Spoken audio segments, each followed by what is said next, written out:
Buenas tardes, queridos contertulios, bienvenidos a una nueva edición del Sillón Bíblico. Mi nombre es Abel de la Costa y estamos en el domingo quinto del tiempo pascual en el ciclo C, con un texto que, venimos leyendo fragmentos del Evangelio de Juan, cada cual más profundo, más complejo y también que nos llegan, ¿no? Que nos tocan al corazón. Pero claro, lo de hoy es como llegar al núcleo de la revelación del Nuevo Testamento. En cada evangelio tenemos un momento que podríamos decir, aquí rozo el centro de la revelación.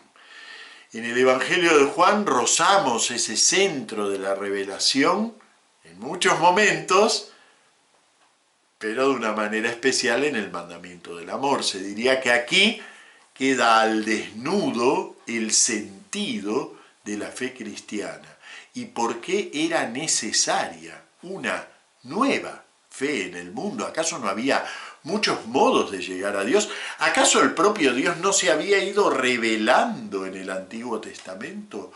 ¿Por qué en Jesús se produce una plenitud de esa revelación y una revelación nueva, de verdad? Bueno, precisamente porque esa revelación nueva le da la vuelta a la relación del hombre con Dios.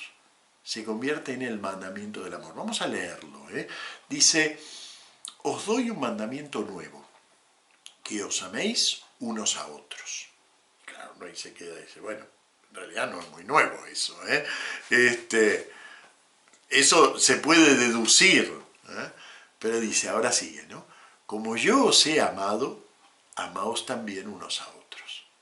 Como yo os he amado, es decir, ahí está el centro de la novedad de este mandamiento y el centro a partir del cual entendemos la realidad nueva que se abre con la fe de Jesús. Miren, el otro día veía un vídeo así de estos que uno anda zapeando por internet, ¿no? Veía un vídeo de una conferencia de una persona atea. Aclaro que era atea porque, claro, ella hablaba de la fe cristiana, pero desde afuera, a partir de su formación de infancia como cristiana, pero ella no se consideraba cristiana ni nada de eso. Y entonces decía que ella no entendía bien esto que ocurre, sobre todo en algunos vertientes dentro del catolicismo, esto de la aspiración personal a la santidad y hacer cosas para ser santos, y yo quiero ser santo, ¿no?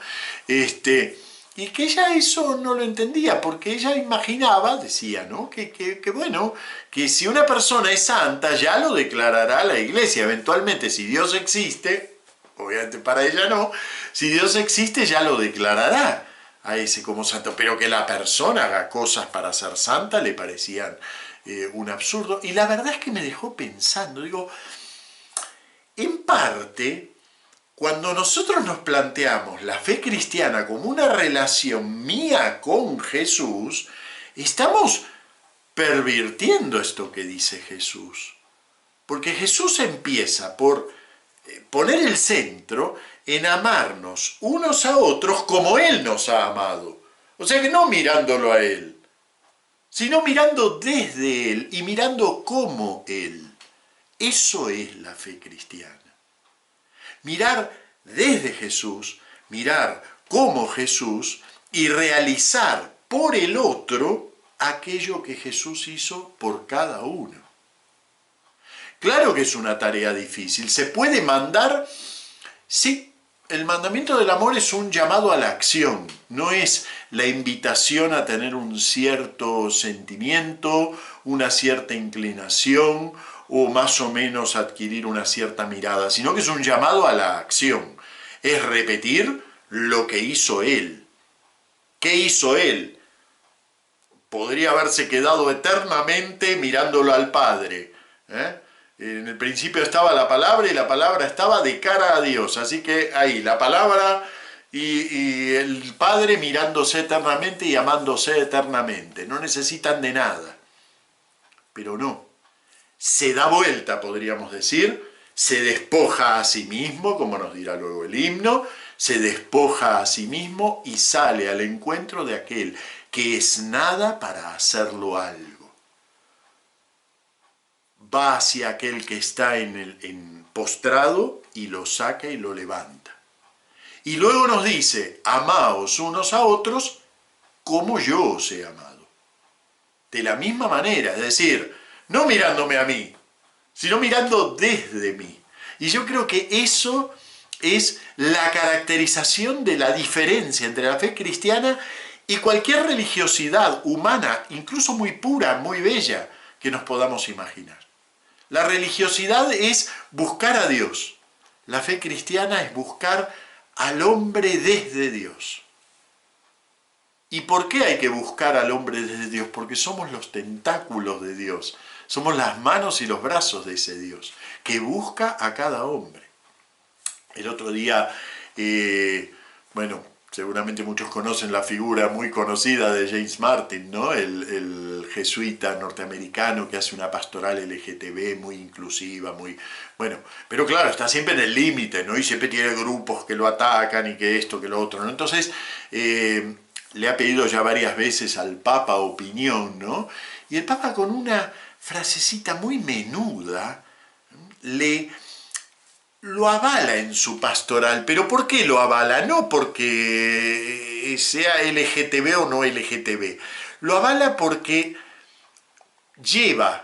muestra cómo esa pastoral que está haciendo James Martin es en realidad el cumplimiento del designio de Jesús.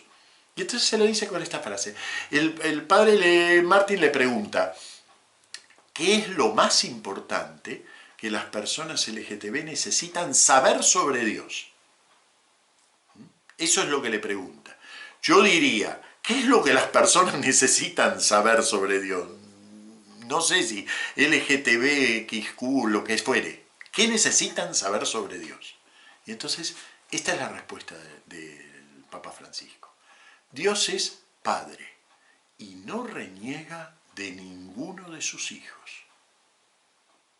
Es verdad que lo dice en el marco, lo dice con una frase que proviene más de la parábola del hijo pródigo que del mandamiento del amor. Pero fíjense, si lo transponemos, el mandamiento del amor dice exactamente eso mismo. Dice que Jesús se dio vuelta y miró a cada uno. Y que además aquello que tenemos que hacer nosotros es darnos vuelta y mirar a cada uno desde la mirada de Jesús. Eso es el mandamiento del amor. Por eso se puede mandar, porque es un llamado a la acción. No nos está diciendo ustedes tienen que sentir un afecto por aquel que está un poco más lejos. No. Se supone que va a surgir ese afecto. Pero no es eso lo que manda. Lo que manda es adquirir una nueva posición frente al mundo.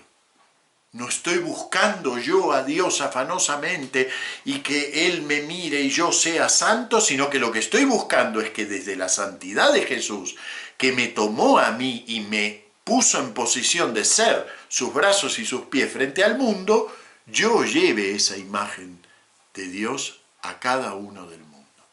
Por eso es tan lindo cómo se combinan a lo largo de estos domingos. Venimos leyendo Hechos de los Apóstoles, ¿no?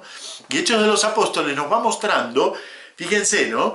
Nos va mostrando cómo la iglesia va descubriendo al otro a partir de su experiencia. Va descubriendo que ese mensaje de Jesús no podía quedar solo entre los judíos. Va descubriendo que ese mensaje de Jesús positivamente debía ir a los gentiles, el sábado pasado. Este sábado un poco descansa, nos dice, bueno, a ver, Dios está haciendo mucho fuera de nuestro círculo, fuera de nuestro corralito. Está haciendo mucho. Vamos a mirar todo lo que está haciendo. Y ahora el sábado que viene, la iglesia se reúne, el domingo que viene, la iglesia se reunirá y decidirá una praxis en relación a ese Dios que ha roto el corralito que digamos que encerraba a la fe dentro del judaísmo. Bueno, eso que está ocurriendo en la primera lectura es la dinámica que está puesta en este mandamiento del amor. Cuando Jesús nos toma de la cabeza y nos dice, no me mires a mí, mira al otro. Y a ese otro tienes que ir como yo he ido a ti. Cuando nos dice eso, posibilita aquello que la Iglesia va haciendo a lo largo de esta primera lectura. Es decir, mirar lo que la rodea y decir, bueno, a ver, ¿dónde están los lugares de oscuridad? ¿Dónde están los lugares de no Dios? ¿Dónde están los lugares donde tiene que llegar Jesús? Bueno, eso mismo nos toca a nosotros, porque los gentiles no son solo los griegos de aquella época y aplaudimos todos a San Pablo de que se dio cuenta que había que llevarle la fe a los gentiles. Hoy tenemos un corralito así, en donde estamos los católicos adentro, y hay que romperlo, y hay que mirar afuera, ¿dónde están los lugares de oscuridad? Allí hay que poner la palabra de Jesús, el nombre de Jesús, el sentimiento de Jesús, la llegada de Jesús, y después veremos, bueno, qué cosas tienen que hacer, porque Jesús también nos da cosas para hacer, pero lo primero que nos da es esto. No me mires a mí, mira hacia afuera. Bueno, muy bien. Los dejo también con el vídeo de hace 3 años, porque exploro otro aspecto del mandamiento del amor. Exploro el tema del tiempo, de cómo le costó a la Iglesia llegar a formular el mandamiento del amor. Porque esto que estoy diciendo, así como lo vemos en Hechos de los Apóstoles, que de a poquito la Iglesia va encontrando que tiene que abrir el corralito, así también le costó llegar a formular que el amor no es solo como te amas a ti mismo, sino como Cristo nos ha amado a cada uno y a todo este mundo. Muchas gracias, nos vemos la semana que viene.